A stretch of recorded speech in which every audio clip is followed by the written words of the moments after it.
శ్రీకృష్ణదేవరాయల కాలంలో ఆ రాజ్యంలో బుద్ధి, హాస్యం, నీతి కలిసిన ఒక మహాకవి ఉండేవాడు.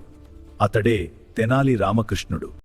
తెనాలి రామకృష్ణుడు తన భార్య శారద, కుమారుడు భాస్కర్తో సరళమైన జీవితం గడిపేవాడు. ఈ రోజు గుత్తి వంకాయ కూర చేస్తే ఎలా ఉంటుంది? సరళకి ఒక కోరిక పుట్టింది. రాజుగారి తోటలో పండిన వంకాయలతో చేస్తే ఆ కూర రుచి మరింత అద్భుతంగా ఉంటుంది.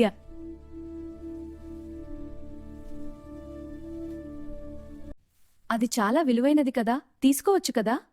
శారద, అది తప్పు. రాజుగారి వస్తువులు మనం తీసుకోవడం ధర్మం కాదు. కొన్ని వంకాయలే కదా, ఎవరికీ తెలియదులేండి, అవి ఎలాగో పాడైపోతాయి కదా. ఇరుక్కున్నావుగా, ఇప్పుడు ఏం చేస్తావు? తెనాలి మనసులో ధర్మం మరియు కుటుంబ కోరిక రెండు పోరాటం చేశాయి. క్షమించండి మహారాజా. కొయ్ కొయ్ సరిపోవాలి కదా కురాకి. భార్య కోరిక, ధర్మబద్ధమైన మనసు మధ్య తెనాలి మనసు తడబడింది. ఆహా, వచ్చావా రాజుగారి వంకాయల కోసం?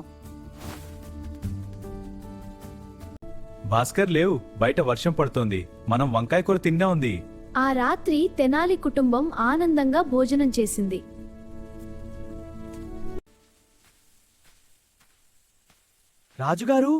రాజుగారి తోటలో కొన్ని వంకాయలు మాయమయ్యాయి. ఈ వార్త రాజసభను కుదిపేసింది. ఇది చాలా తీవ్రమైన విషయం. రాజుగారి తోటలో దొంగతనమా? మహారాజా, నిన్న రాత్రి తెనాలి రామకృష్ణుడిని తోటలో చూశాను. అన్ని చూపులు తెనాలి మీదే నిలిచాయి.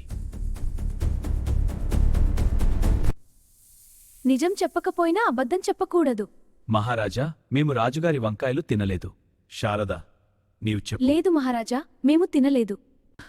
పెద్దవాళ్లు అబద్ధం చెప్పగలరు మహారాజా, పిల్లలు మాత్రం అబద్ధం చెప్పరు. పిల్లవాడిని అడగండి. ఇప్పుడు రాజసభలో అసలైన పరీక్ష మొదలయ్యింది. భాస్కర్, నిన్న రాత్రి మీ ఇంట్లో వంకాయ కూర తిన్నారా? అవును మహారాజా, నిన్న రాత్రి వంకాయ కూర తిన్నాం. భాస్కర్ మాటలతో సభ అంతా ఉలిక్కిపడింది.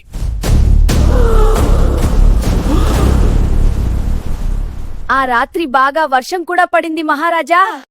ఆ మాటతో సభ మొత్తం నిశ్శబ్దంగా మారిపోయింది. నిన్న రాత్రి వర్షం పడలేదే? పిల్లలు అబద్ధం చెప్పరు, వారు విన్న మాటలనే చెబుతారు. అర్థమైంది. భాస్కర్ అయోమయంలో ఇలా అన్నాడు. అవును మహారాజా, ఇదే నా ఉద్దేశం. తాతాచార్య ముఖం తెల్లబడిపోయింది. మళ్ళీ పరిశీలించండి, నిజం తప్పకుండా బయటపడుతుంది. ఇక్కడ కంచె పగిలి ఉంది. జంతువుల అడుగుజాడలు కూడా కనిపిస్తున్నాయి. అసలు కారణం జంతువులే అని అందరికీ అర్థమైంది. మహారాజా, తోటలో దొంగతనం జరగలేదు, జంతువులే వంకాయలు తిన్నాయి. తాతాచార్య, నీ ఆరోపణకు ఆధారం ఏమిటి? క్షమించండి మహారాజా, తెనాలిపై ద్వేషంతో అబద్ధం చెప్పాను. నీకు తగిన శిక్ష తప్పదు. తెనాలి, నీ తెలివితేట మళ్ళీ రాజ్యాన్ని రక్షించాయి.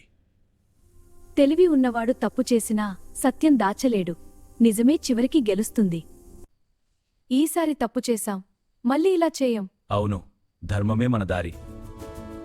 మీకు ఈ కథ నచ్చితే లైక్ చేయండి, కామెంట్లో మీ అభిప్రాయం చెప్పండి. ఇంకా ఇలాంటి తెనాలి కథల కోసం సబ్స్క్రైబ్ చేయడం మీకు అందిస్తాం.